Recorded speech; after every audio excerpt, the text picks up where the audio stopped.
That's Bones Owens from his new album, Love Out of Lemons. The Nashville troubadour made his second album with producer Paul Moak, and together they pretty much did everything themselves. Yeah, Paul and I played everything but with the drums. Gotcha. I think neither one of us are quite good enough at drums. Otherwise, we probably would have tried that too. But there's a great drummer that has played with me on the road in the past and played on my last my self-titled full-length record, a guy named Julian Dorio. Uh-huh. And so he played drums on this album as well. Okay, so this being your second album, how much did the reaction and the making of the first album kind of have to do reflect on what we hear on this record? I mean, in between those two full-length records, I released an EP that was different, Yep. and which I tend to use EPs for that opportunity sometimes to do something that's a little bit of a departure. And then the full-length record, I guess the first full-length sort of informed what we were going to do with this one in some regard. It is similarly kind of I think a throwback sounding, rock album, right? That's influenced by a combination of, 60s and 70s rock and garage and 90s alternative, and some melting pot of all of my influences, I suppose. Yes. Well, speaking of influences, I was wondering, I was looking through reviews and comments and descriptions of what you do that other people have written about, and people, they run from Zeppelin to AC/DC, Bad Company, Black Keys, T-Rex, Oasis, Free, Black Crowes, Tom Petty, War, CCR. Are you comfortable with all those comparisons, or how do you feel when you hear about those things? I mean, those are all heroes of mine, and so of course that's welcome. You know what I mean? I don't feel off put by it in any kind of way. I'm honored when someone hears something that I've done and it reminds them of literally any single one of those people you mentioned. Right. So yeah, I think it's great. All right. Now you mentioned the EP, which I think was called 18 Wheeler. It was something a little different. So how would you say that it was different, and how did people react to that difference? It was more similar to similarly how this full length is more aligned with my previous full lengths. That EP was more aligned with my previous EPs, which tend to lean more into the singer-songwriter realm of what I do.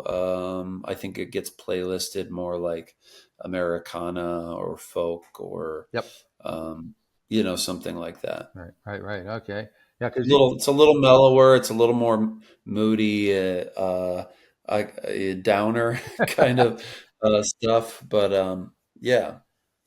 So yeah, I mean, most of this record, I mean, just coming right out of the box with the title track with "Love Out of Lemons," I was kind of taken aback as how much of a garage rocker it was. So, is that the statement you wanted to make coming out with the first track? You can't squeeze love out of lemons. You can't break a broken heart. You ain't love unless you're living until you end up in the dark. I want to ask you a simple question, but don't you answer if you can. With the checks your mouth is writing, do you think they're gonna cash? I guess so. You mentioned War earlier, Yep. and some groups like War, and I mean, I loved War. Then I loved Eric Burdon when he joined War, and You'll that spill the wine, yeah.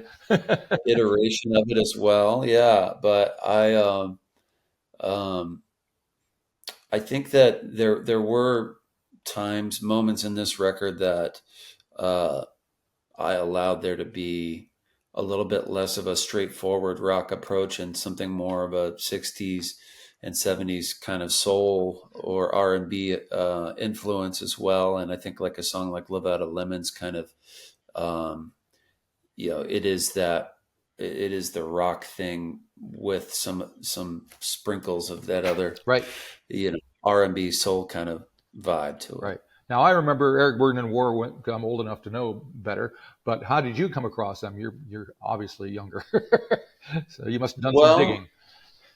Well, yeah, I have done quite a bit of digging over the last couple decades that I've done music, but I a lot of the early information that I had as far as classic rock goes, would come from my dad's record collection or music that my uncle listened to. And then, then you just start discovering your own stuff from there. Because for me, it was CCR and Steve Miller Band and Steely Dan. Those were some of the early records of my dad's that I dug into. But then,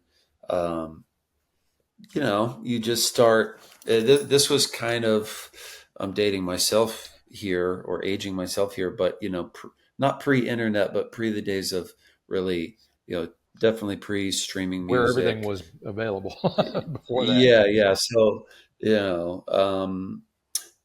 it was, you had to go to the Tower Records or Sam Goody or FYE or something and dig through some record, CDs or cassettes even.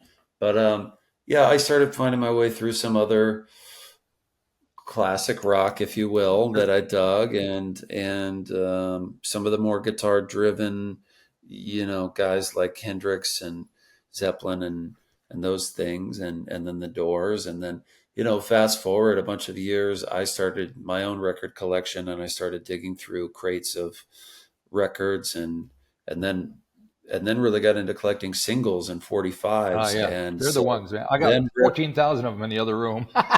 Amazing. Yeah. And I started spinning records.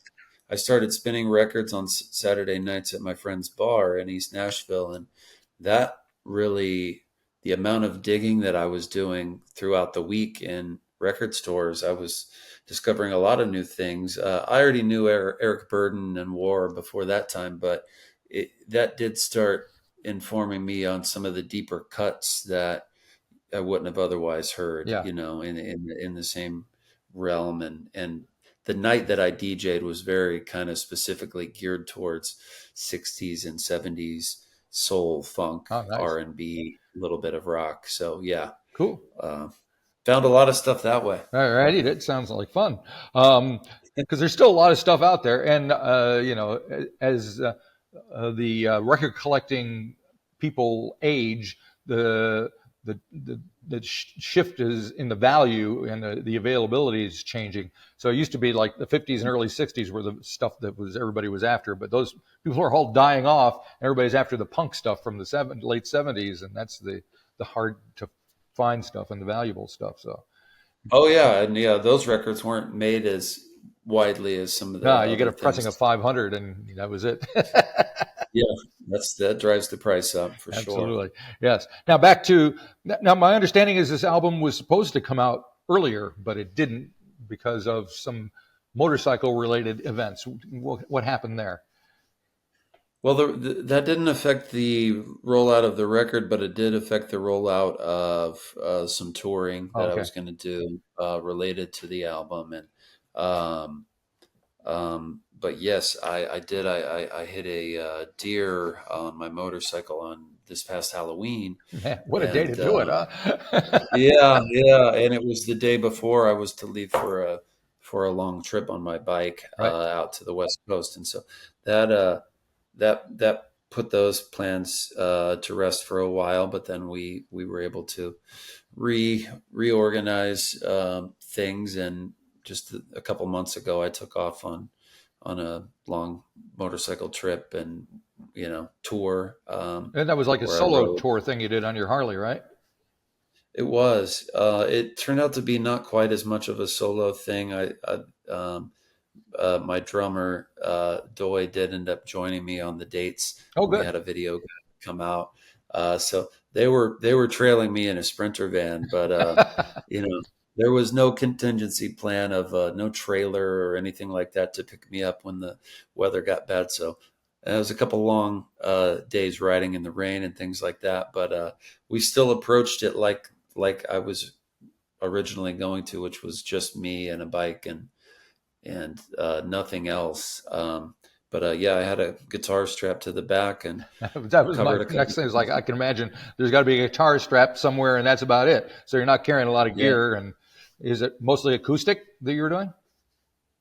Well, so there were some shows on the tail end of that were disconnected from the motorcycle tour Right. that were full band shows. So they were already carrying all of the amps and stuff in the Sprinter. So we still ended up rocking up the set every night, but I started out for maybe 20, 30 minutes, just me and like a resonator acoustic Right. guitar, to still give some of the solo vibe that I wanted to do. And then we got a little bit loud after that. Right. That's cool.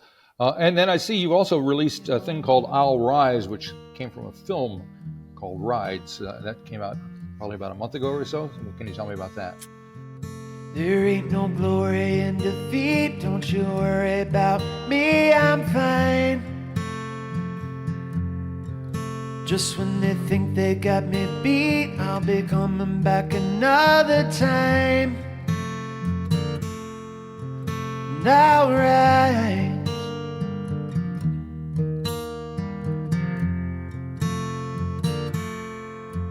And I'll rise. Yeah, it's a rodeo film. It was a close friend of mine named Keith Lehman. He's a director of photography. He's filmed almost all of my music videos for the last several years. We've collaborated a lot, and he's actually a neighbor of mine as well. But he approached me. He was talking with the director and writer of the film about he was going to be the main camera operator for this film, and he was like, "Man, we've been listening to your music. I'd really like to introduce you to this guy, Jake Allen, who's the writer and will be the director of this film. He loves your music. He thinks there's a lot of sort of synergy between the vibe of the film and some of my music, particularly some of my older music, some of the downer stuff that I'm referring to, because it's a pretty heavy, dramatic film. Okay. And then there was a couple new things. I said, Keith, I got this one song that I just recorded at Johnny Cash's old place, the Cash Cabin here. It's actually a song about rodeo. You might want to listen to it. And I hadn't put it out yet on any other albums. And so yeah, that became the sort of unofficial, I guess, sort of title track, or I mean, it's not the song is I'll Rise, the movie is Ride. Yep. But it is the track that they used. It's performed in the film, and then they use it over the credits at the end, and as well as I think 3 or 4 other original songs of mine that they used on the soundtrack. Oh, nice. So yeah, but it was cool. It was my first time doing something like that, and was really happy with how it turned out. And the release of it did happen to fall pretty close to the release of this record. So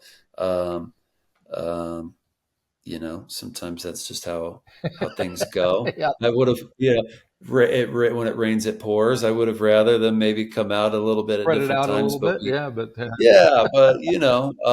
that's how it is. And yeah, I was happy with how the film turned out. And for anyone that's into sort of authentic rodeo, dramatic rodeo, like storytelling type of thing, this film is.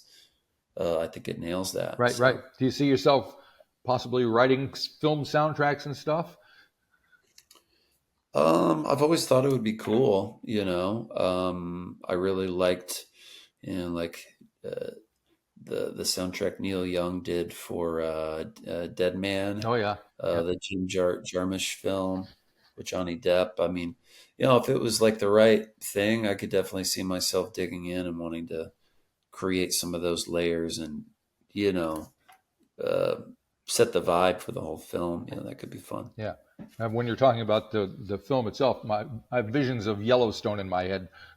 Have you watched that? Are you a fan of the program? Sure, sure. Yeah, I think I've seen all of that. And they're actually, one of the actors from Yellowstone, his name's Forey J. Smith. He plays one of the ranch hands, Uh-huh. the guy with the big handlebar, gray, like Yeah. handlebar mustache. He was in Ride. He was in Oh, the cool. film as well. So there is definitely a little bit of crossover, and of course that genre has become very, very popular Right. recently. So Yeah. And wasn't Ryan Bingham? many thanks to Yellowstone. What's Was that? it Ryan Bingham in it as well? I'm trying to. He's in Yellowstone. Yeah, he wasn't in this Yeah, in film, but yeah, Yellowstone. Yeah, because he came up, yeah. played in my studio here several years back. So. Oh, And nice, that's, nice. Yeah, we've been on some of the same festivals in the past. But yeah, that was cool. He had a pretty major role in yeah. Yellowstone. So do you do much touring outside of the country? Do you get out of the U.S. and overseas much? I'm about Oh, to. In September, I'll be traveling all over the UK and Europe, okay. opening up for a band called Blackberry Smoke. Um, they're having me out with them to open this UK and European tour. I think it's 18 dates. Right. And so yeah, that's spans about a month. Right. Early September to early October.